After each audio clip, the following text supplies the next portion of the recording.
Hi book friends, I'm Erin. I've got some crazy bedhead this morning and this is Erin Go Read.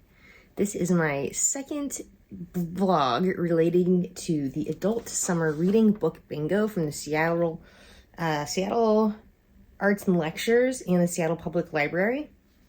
I was turned on to this by Heather at Soggy Expat Book Nerd, and it's just a fun way to kind of theme my reading a little bit. Last week I was just having, I'd finished the plot, really enjoyed it, and North and South by Elizabeth Gaskell, and I just didn't know what to read, and so I kind of just put those two ideas together and thought, well, let's make a vlog more themed, and I'm using this. So far, I am on my way to, so the highlighted ones are ones that I've already done, so I'm basically trying to do this diagonal track at the moment, so I've got that free square there. So what I need is Denali's Howl and Obsession. Those are the two books I'm reading. So the blue cover is Obsession by Nora Roberts, to also fit in for Garb August, even though I started it in July. Who cares? I certainly don't. I'm adult. I can do whatever I want. So that is going really well. That book's in the car, otherwise I would show it to you. But Obsession is about a girl who's about to turn 12 discovers that her dad is a serial rapist and serial murderer, serial killer, and she discovers this by actually discovering one of the women still alive, and she rescues her. And I think I'm about like 80 pages or so into it, and we're still quite early days in it as far as the process. And actually we just jumped ahead a few years, and so she's like 16 at the moment, kind of like restarted life a little bit. I have no idea what the other, I don't even know, 300 pages are going to be. Like, what is the obsession? I have no idea where it's going, but it's really, really readable, really enjoying it. It's my first Nora Roberts. I didn't realize kind of the variety of Nora Roberts as far as when I thought of Nora Roberts, I thought of romance. I didn't realize that she had other mystery thriller type things, and that's what the obsession is. So there we go with that. Then I already read the plot. I have a free square. I read the bell jar in the last vlog, and actually just need to do the thumbnail for that today and get that uploaded. And then Denali's Howl, I'll be reading for hobby or skill. So Denali's Howl, which, sorry, I already took off the dust jacket. Imagine Mount McKinley in the background, Denali's Howl, and then a team of mountain climber guys at the front. So that's what the cover looks like. This is the wrong book. This is A Hero Born. I'm also reading that. Maybe Denali's Howl is my bedroom. All right. I think it's even a different color.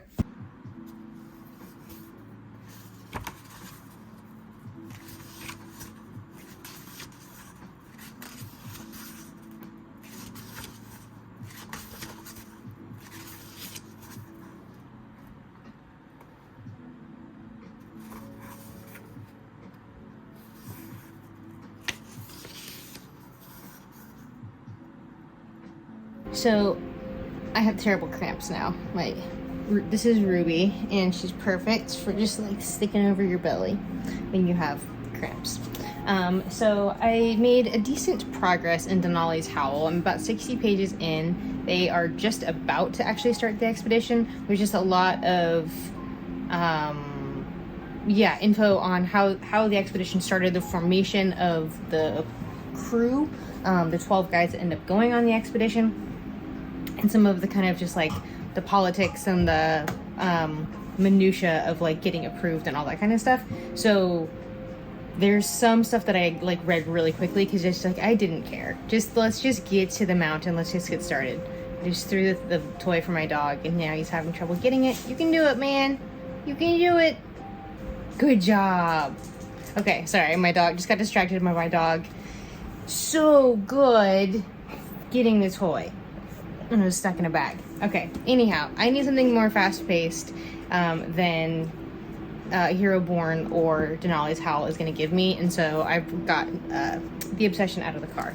So I'm going to get into this. So I am on page 75 here, and I have using this really cool bookmark. So this is a postmark from Barcelona. One of the girls in my book club brought a whole bunch of these back for us and had them out at book club, and then she put quotes from the Elizabeth Gaskell book, North and South, that we were reading, on the back of these. So we each got to choose which one we wanted, and so this is gonna be like a really fun bookmark. So this quote says, "Wearily she went to bed, wearily she arose in 4 or 5 hours' time, but with morning came hope and brighter view of things." Elizabeth Gaskell, North and South. So there we go. I'm gonna get started with this and drink some more coffee, and hopefully my cramps will get better. When I said I didn't know where this book was going, no kidding. I feel like I'm reading a different book. It's almost like we've entered into a contemporary romance at this point. She has now moved to Washington State and bought this like giant old dilapidated house and is having it remodeled. And now there's a potential love interest in the best friend of her contractor. It's like a completely different story. So yeah, I'm really enjoying it. Just no idea where we're going or what the point is. I didn't even read like the full blurb on this. So yeah, I'm just along for the ride, and it's going smoothly.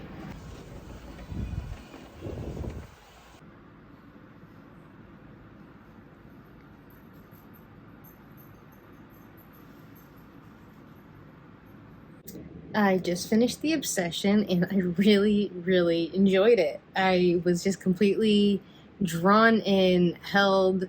I loved the characters, the main character and her kind of male lead.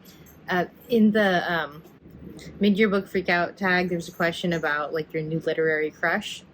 Xander from here is my new literary crush. I don't think I've ever read a book where the story arc works in the way that it does. So typically, you know, like the classic hero story, you have the time, just kind of like I call it the time in the Shire, right? Like the time where everything is just fine and nice, and you are introduced to the characters and their way of life and their setting before like the inciting incident happens, and then like everything changes, right? They leave the Shire and go off on their adventure, and now there's danger and trauma and whatever, before things settle down in the end when it's resolved. So this one like starts off like that, and then we had this beautiful time in the Shire in the middle of the book before we had the climax and the resolution, and I really liked that. It left me really having no idea where we were going with it, but what was so nice, because we had this beautiful time in the Shire, like longer time than you normally would, of the development of the relationship between Naomi and Xander and this new house that she bought. And as she's getting this house fixed up and everything. So yeah, maybe I'm a Nora Roberts fan. Maybe I am. So I'm going to get back to Denali's Howl. Not at all enthralling me in the same way. I don't know if we just haven't got to the good meat of it yet, or just the way that it's written. I'm not sure. It's definitely not hooking me very much. I'm going to continue on with it. I'm on page 79, and I think it's under 250 pages. 217. So I'm going to power through and finish this book. And then I just picked up, it's over there. I picked up O. William today at the library with the kids. Took all 3 kids to the library. We played, even the big kids and we played with those magnet tiles. That was pretty fun. And got some books for Sam and Charlie. And I found O. William. So I just got a haircut. I'm heading back to the office to go have a couple more client calls, but had to stop in at the Bookworm, my local used bookstore. I was looking for a physical copy of The Wind in the Willows, which is my book club's next book, which I swear I had my hands on the morning of book club, but I didn't have any reason to pick it up, and I couldn't find it just now. But I just found these really nice hardback copies of Anne of Green Gables and Anne of Avonlea, and one of the book prompts for the bingo board is a childhood favorite. I've read Anne of Green Gables, reread it somewhat recently, like within the last couple years, but I have not read Anne of Avonlea since I was a little kid. My dad read it to me as a bedtime story over the course of a long while, and so I think that will be that. And it's nice. It's shorter than Anne of Green Gables. I do have like a mass market paperback box set of these, but my dog literally buried Anne of Avonlea. So this is 239 pages in this beautiful edition, Ex Libris edition, with this beautiful illustrated cover. Let's see, are there no pictures inside? There's just this cool apple at the beginning of every chapter, like the apple here on the spine. So there we go. So back to work. I should be done with clients at about 3:15, and then yeah, the plan was just to go home and read after that. Check in with you later.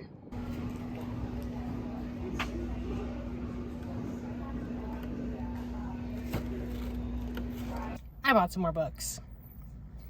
What can I say? It's just been kind of an emotional day. I needed some retail therapy. I wanted to see if I could find a copy of Wind in the Willows at Ruby's Books, which is the new bookstore, and they had this beautiful puffin edition. Does it say? I don't think it says who the design. Illustrations by Robin Laurie. I don't know if that's the design, the cover design though. Just the illustrations on the inside, which at the beginning of every chapter there's an illustration. But beautiful naked hardback. We have two moles, although I think it's a mole and a rat in a boat together, because they're at the very beginning of the book. There's a conversation about how wonderful boats are. I also picked up my own copy in paperback of O. William by William Strout, the book that I just picked up from the library, but now I can write in it, and I can add it to my Elizabeth Strout collection. And then I believe this will count for actually an LGBTQ story, or a book with an LGBTQ romance. She Who Became the Sun by Shelly Parker Chan. This was one I've been really interested in. I definitely think I need to finish A Hero Born first, because I don't want there to be, these seem too similar. So it is a beautiful, beautiful day. It's only 89 degrees. And also, you know what else makes it a beautiful day? I got gas for $4.99 today, and if you're not from California, you will not understand how big a deal that is, because that probably sounds like a lot to you. But here in California, that is huge. At one point, we were almost at $7 a gallon, so to get it for under $5 is like groundbreaking. Anyhow, it is 3:45, and I'm going to head home and go read some of these books.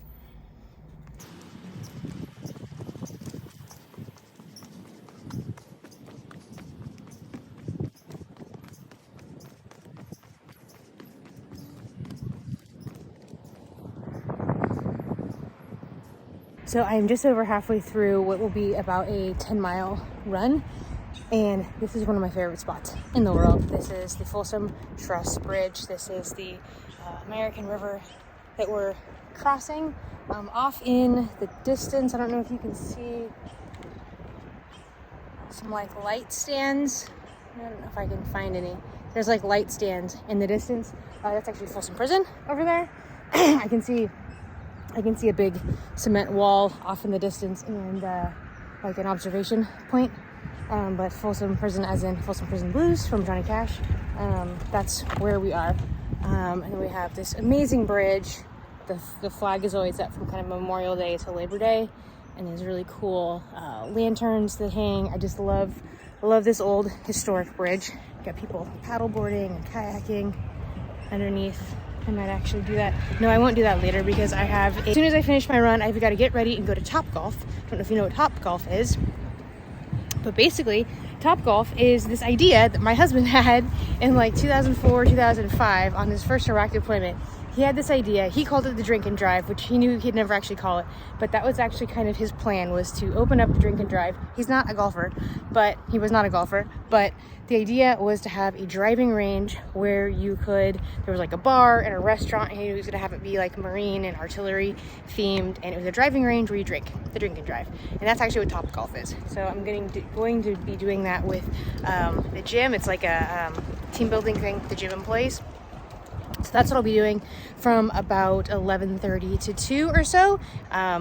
Also, just another update, it's a little more interesting to talk about it here than from the same old place on my couch, is that I am 3/4 of the way. Yeah, I have about 60 pages or so left in Denali's Howl, and they're very much in the rescue part at this point. They have discovered bodies at this point. things have not gone well. Obviously there are bodies, and I wish it was more interesting.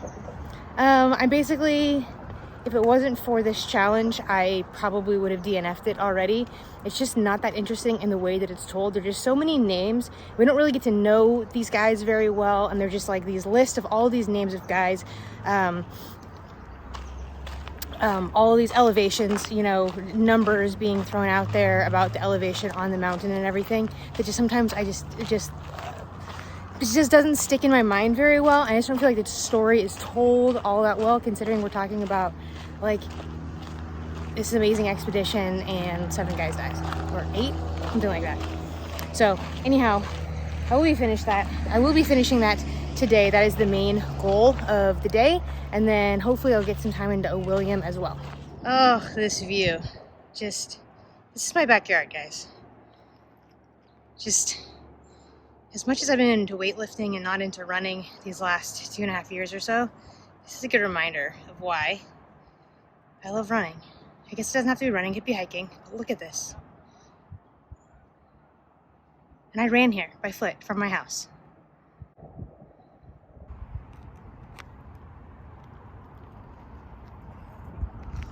This is just this beautiful spot. The bridge is right. The bridge it just crosses right there through those trees there. And there's all these giant boulders here. Later on today, this will be full of people out there sunbathing with their kayaks and paddle boards and everything like that. But there's actually, these are grinding stones. I think it's the Nisenan Indians who lived here. And there are grinding stones. They're like pits in the boulders there that they used as to grind acorns. And then the trail is back here. With my run, and there's one of our friends. Our other friend having a late breakfast. Hey, buddy. Yum. Wish the lighting was better. Your head's in the shade, man.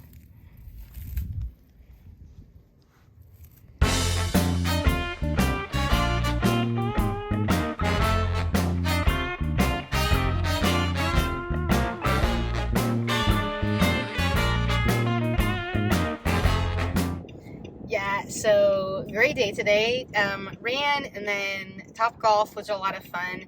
We had like 3 different sections. So what it is it's a massive driving range with 3 tiers, and then we had rented out like 3 sections. So almost if you think about like bowling lanes, okay. And so then you have like the mat area, and then there's almost like a ball return thing. You literally like wave your club in front of the sensor, and it shoots a ball out for you to place it and then hit it. And then it was like catered, so we had food and beer and drinks, whatever we wanted, by the gym owners. So that was super fun, and it was just like a team building thing, getting to know each other, because the owners own it's 2 different locations. So I had never met any of the other location. I met the Folsom location. I had never met any of the Elk Grove people, and got to know the owners more, and all that kind of stuff. So that was really fun. But then as I was leaving, there's this place called Living Spaces, which I don't know if you have that in your area. I could hear the song in my head. All I could hear was the song in my head. I had no idea, like, it's a furniture store. That's all I knew. And I desperately need a new couch in my living room. It's just kind of an awkward positioning, and it's hard to kind of figure out how to configure furniture in there. So I need kind of a small couch situation. And so I thought I'd go in there, and they had this perfect area. It was like studio living or whatever, staged little like living room situation, mid-century modern, chef's kiss. I ended up buying the sofa and this chair and ottoman, and I'll insert a picture of it. I didn't get any video of it. I got the chair in the same gray as the sofa, the chair and the ottoman, the same color as the sofa. And the only thing is, it's not going to be here for 38 days. So it's like, I can't remember the date, but it's a Wednesday in the middle of September. So I have a ways to wait. So I'm just going to be chomping at the bit until that arrives, but I hate the couch that you see me sitting in, the stupid brown, tan, big, gigantic recliner couch you see me sitting in. I hate so much. But the old gray couch, which I love the look of, is 10 years old, and it is just so uncomfortable at this point. Just when I had to live on that couch for a week when I had COVID, my butt hurt so much because it's 10 years old. And yeah, so I'm really excited about what is going to come of my living room, and this chair is going to be such a great cozy reading chair. I'm super excited about that. So I am just about home, and I need to unfortunately spend some time on the treadmill eventually, but I think I will probably, should I do that now or should I read? Maybe I will read on the treadmill. That's what I'm going to do. I'm going to do that sooner than later so I can get it done and then chill for the rest of the evening. So I just finished Denali's Howl. Finally, the last chapter before the epilogue, I finally got into some this really great storytelling where I was on the edge of my seat, on the edge of my treadmill, reading quickly, excited about it. But he's not talking about the 1967 tragedy that the whole book is about. He's talking about a 1997 near tragedy that happened, and then eventually kind of compares what was only a 12-hour storm to the 7-day storm, which this McKinley disaster book was about. If the whole book had been like that kind of storytelling, it would have been amazing. But sadly, it wasn't. I can tell Andy Hall is the author. I can tell a ton of work was done in this. It looks like he traveled all over the place to talk to people who were there, the parents of the mountaineers who died. A lot of work was done into it. It went into this, and I think if you were somebody who was really into mountaineering, it probably would hold a lot more fascination for you. Unfortunately for me, it was just kind of a slog. I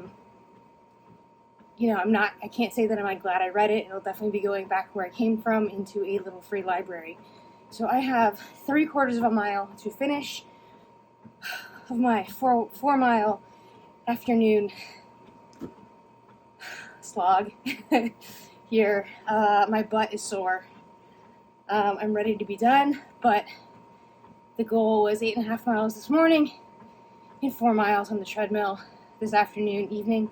So that's what I'm going to do. So I'm going to watch some BookTube while I finish up this last mile. So since I have finished Denali's Howl, I now have completed my first bingo going diagonally across. I got the free there. I had the blue cover with the Obsession by Nora Roberts, and a book about books. The plot, I can't remember the name of that author. Hobby or Skill was Denali's Howl, and then a book outside my comfort zone was The Bell Jar. So I'm going to continue on reading with William by Elizabeth Strout. Still just kind of barely getting at the beginning of this book, and this would be for the next bingo I'll be going for here is going to be a debut author, which I think is going to be Black Cake by Charmaine Wilkerson, Anne of Avonlea, which is Reread a Favorite Book, which I picked up a new copy of Anne of Avonlea at the used bookstore, and then William to finish it off. Thank you for watching. Let me know if you've read any of these books. Do you have any adventure book that you really like? I was hoping for so much more from Denali's Howl. Is there some sort of outdoor adventure book that you would recommend that has more of a thrilling pace to it? I'd love to know. Thank you for watching. See you around the tubes.